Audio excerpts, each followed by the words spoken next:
warm, you know? I said, yeah, but the heat has got to get to all these other rooms. Well, the walls were like you could probably lit a cigarette off of them, you know? But when you're compulsive and obsessive, that's not enough. It's just not enough for me. Well, I had a good time. Got to meet some great wood guys, you know, and it was a great feeling. That was a great feeling. Building a fire in the cave. I think differently. I see things differently. I remember when that would have been a chore, I would have been very unhappy with. I can remember at that time I would have been unhappy with it. I would have let that fire go out on a lot of occasions because it wasn't important to me. I was more important to me. I have a friend who put me on the floor one time. We were in a meeting and he said, you know, I may not be much, but I'm all I ever think about.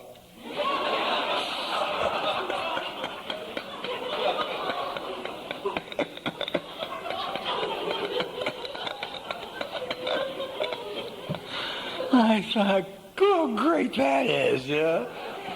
And that used to be all I was capable of thinking about.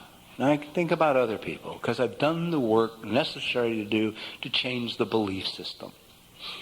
I don't believe what I used to believe. I used to accept people's opinion just because they were well-dressed. Sounded right to me. And they look, you know, emotionally healthier than I feel. So they must be right. The guy may just have been released from the local state mental institution. I don't know. And I'm about to make this statement, he said, as an absolute fact on which I'm going to maybe even change part of my life. I'm going to get into debates over this issue, holding his side that I know nothing about. That's never kept me from getting in debates, ever. The knowledge of the subject. You know, what do you want to talk about? Nuclear energy? All right, man, let me tell you about the plants down in San Antonio. Yeah, oh, God, when you're pretending to be okay, it's just murderous. High tension and the risk of being found out. It's just terrible. Where was I going with all that? Oh, okay.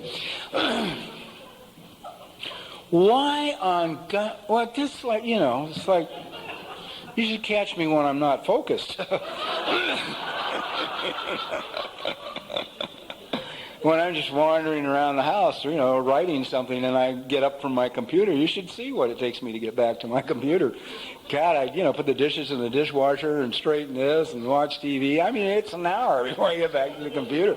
I can't get up from the computer sometimes. I have to just stay there and not move.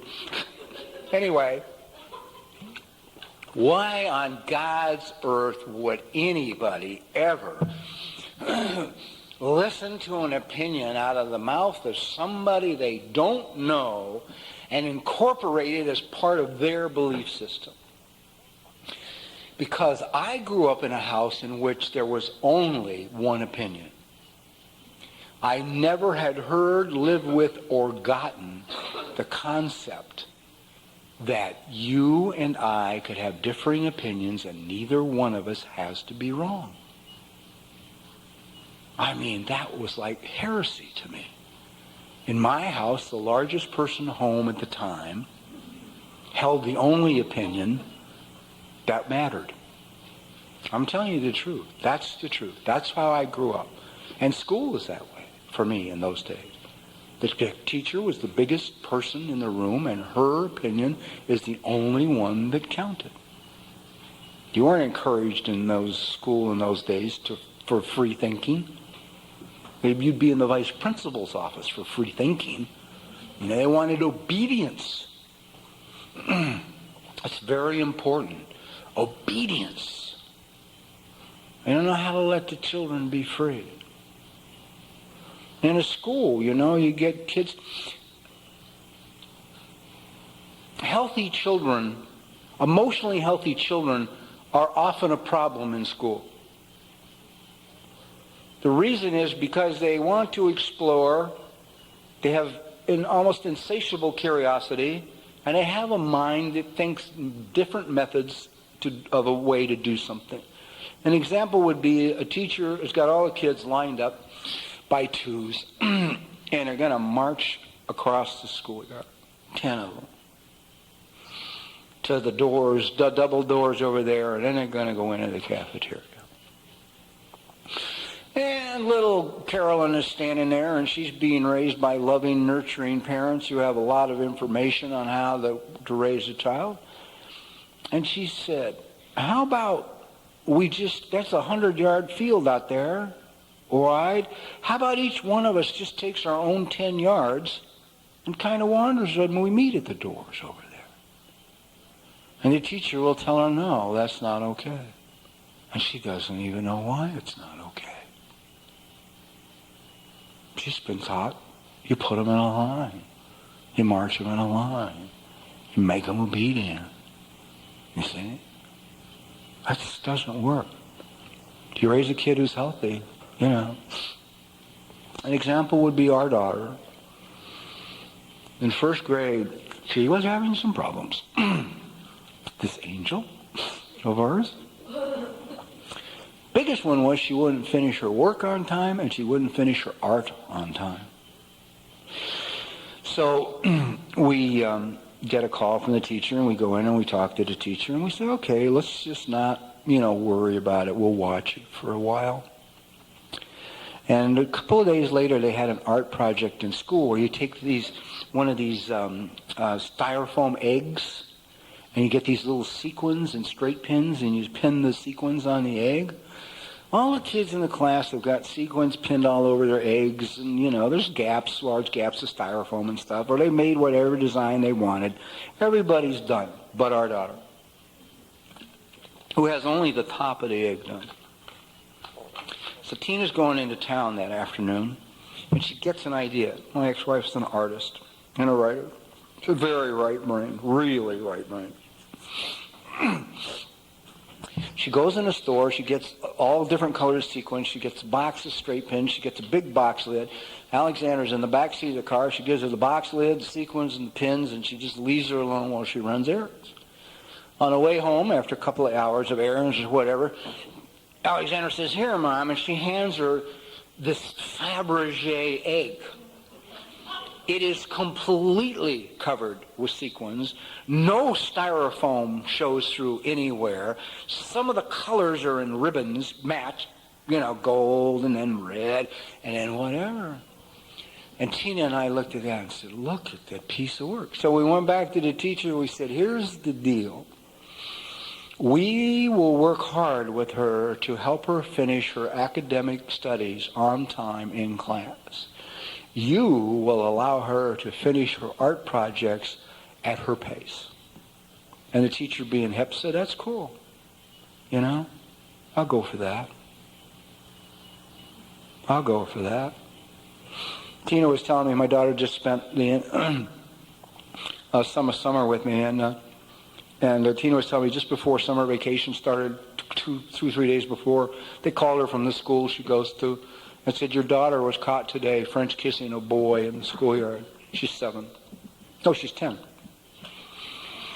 Tina said, well, thank God it was a boy. And the woman said, that's all? Tina says, yeah, that's it. No conversation needs to be had here. That was it. The woman was in shock. It's not a big deal. I don't care. I'm glad it was a boy. She said all she had to say in the first sentence. Now, you adore her for that stuff. She just doesn't care. Thank God it was a boy. See you. Not a big deal. Let's not get nuts over stuff that doesn't matter. Do you get nuts over stuff that doesn't matter? I do. I can be completely berserk over things I have no control over that's going to come out exactly like I know it's going to come out, and I'm still crazy. You ever fly Southwest? Do you ever want to get in that first 30? Get there 2 hours early with a lunch? Stand in line to get your boarding pass to get on? Get really hyper because I'm like number 111? And I got to work my way close to the door to see if I can't be the first of the 110s that are in the plane. I'm getting on a goddamn plane and I'm getting to see. Who cares? Who cares if it's in between two people? Who cares? The plane is not going without me. And I can get berserk. I mean, just really tense. In fact, I used to, like help move people in front of me, Put an elbow out, somebody trying to go by, Real social person, Guy to be getting on the plane with his ribs, like, Supermarket. Well, we'll take a minute of this and we'll give it up. Basically, many of us who are from dysfunctional systems are what's called task-oriented. Task-oriented is you feel like you have worth and value as a human being when you're doing something. You feel even more valuable when you put a time limit on the chore and you complete it within the frame of the time limit you have put on the chore. I wonder if any of you can yet hear the madness here. Okay? An example is this. I go to look at my refrigerator at home, I open it up, there's no Diet Coke. I think, oh my God. So I close the refrigerator. Well, I'll go to the market and I'll get some Diet Coke. Now, so far, this is emotionally healthy. This is mental health. I have identified the need and I have identified the solution to the need. I'm running good here. I'm all right so far. Need Diet Coke, going to market. We're cool.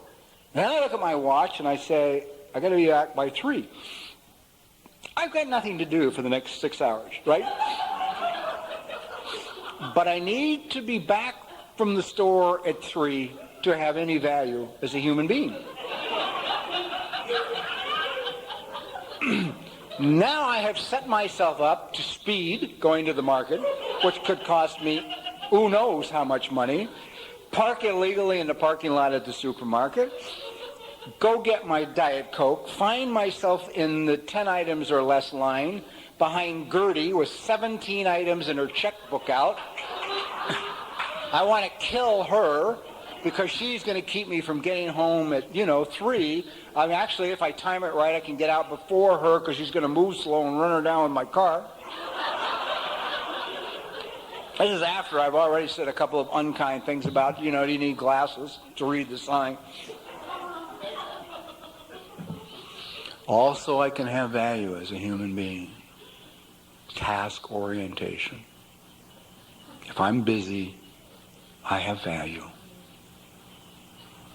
I don't know how to just go lay on the grass in the park and do nothing but look at the clouds for 15 minutes. I used to get so nervous I would want to jump out of my skin. Because laying there on the grass in the park looking at the clouds, I have no value to my way of thinking. And that's tragic. That's really tragic. I am not what I drive. I am not what I wear. I am not what I do. I am not where I live. I am not the amount of money I make. I am the man who lives inside. That's who I am. And you can't get to know him in 10 minutes or an hour. You're going to have to take time and spend time with him. Like I will have to you to get to know you. None of this can be done in an instant observation. If you're like I am immediately judgmental. Immediately. I look at a guy and decide who he is, what he does, he's a child beater. I work it all out.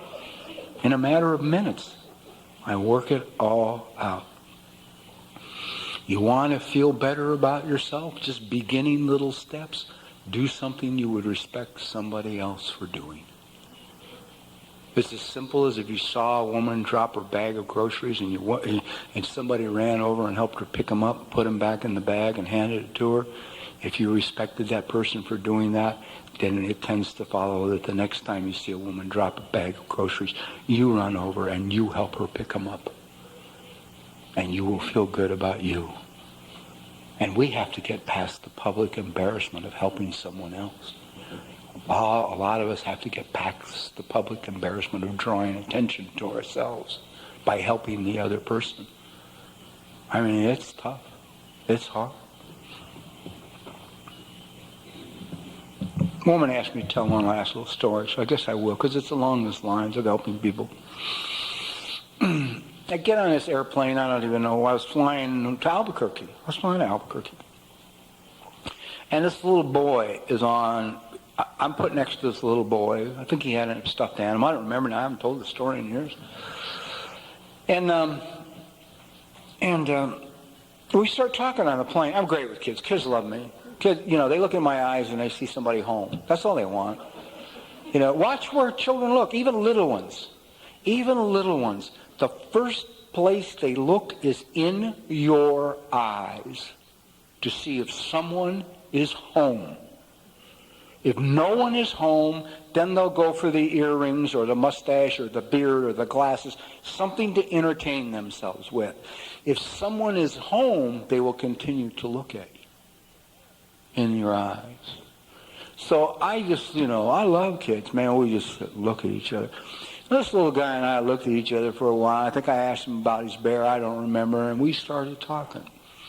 And what I found out was he was being battered at home. And he was afraid about going home to Atlanta or wherever it was he was going home to. But he was going, and his dad was going to pick him up, and his dad was the child batterer. Now, I get off this plane in Albuquerque, and he goes on. Maybe it was to Oklahoma. I don't remember. And so I go to the airport police, and I try and get them to help. And I say, there's nothing they can do. I can't remember what it was. They said, I don't really remember much of this now. I try and put things behind me and do something new so I don't live on what I did 10 years ago, And then I went, I think, to the Albuquerque police, saying, you got to call ahead and inform them that this child is being beaten and, somebody's got to help them out. And they, whatever it was, out of their jurisdiction. Yada, yada, yada, yada, yada. So finally I called the police in whatever town he was in Oklahoma or wherever it was, and I told him the situation, told him what plane he was on, and that he was being beaten and somebody needed to help this boy out. And they said they would have officers meet the plane and meet the boy, and they would take it from there and thank me for calling. See, I know about being a beaten child. I know. And I could not let him go without doing something. I would have had to just lay down in front of a jet plane that's taken off, and I would not have been able to live with myself had I let him go home and never say anything. It's not okay anymore. Now, I don't know whether they showed up. I don't know whether they arrested his dad. I don't know whether he helped him.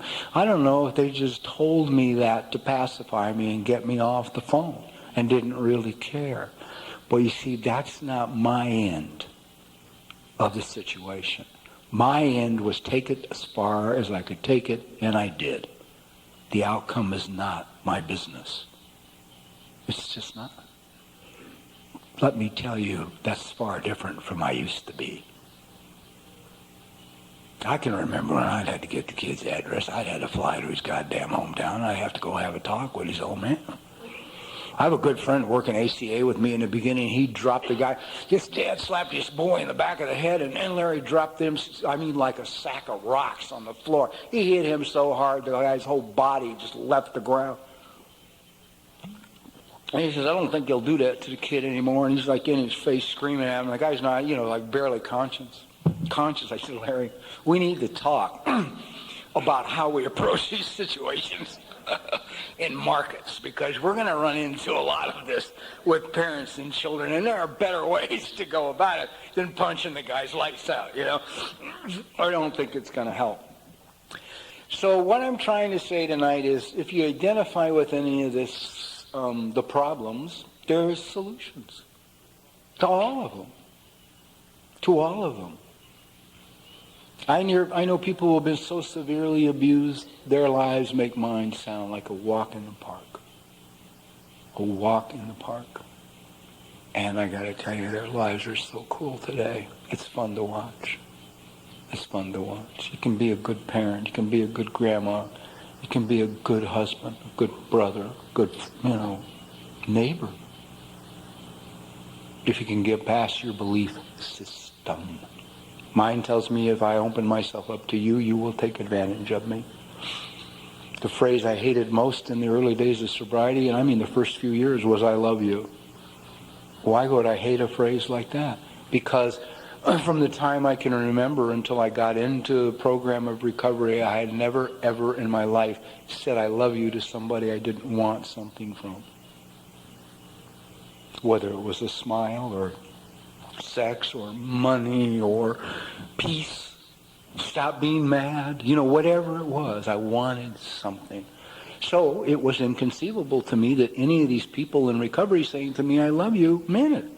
I wanted to know, what do you want? What do you want? What a hell of a way to live. Belief system. Learned behavior. I am not responsible, but none of it gets fixed without me. I've always loved that. I'm not responsible for the problem. It's my solution to fix it. That's it. It's my responsibility to find the solution. That's a gift. To me, that's a gift, considering what I was buried under when I believed that I, as a human being, had no value. When I was ashamed of who I thought I was. I'll take that one anytime. Solution's mine? All right, let's go. Let's go. Show me. Let's get in here and do it. You've been a great audience. I've had a lot of fun. I hope I see a lot of you at the workshop tomorrow. Thanks, and God bless.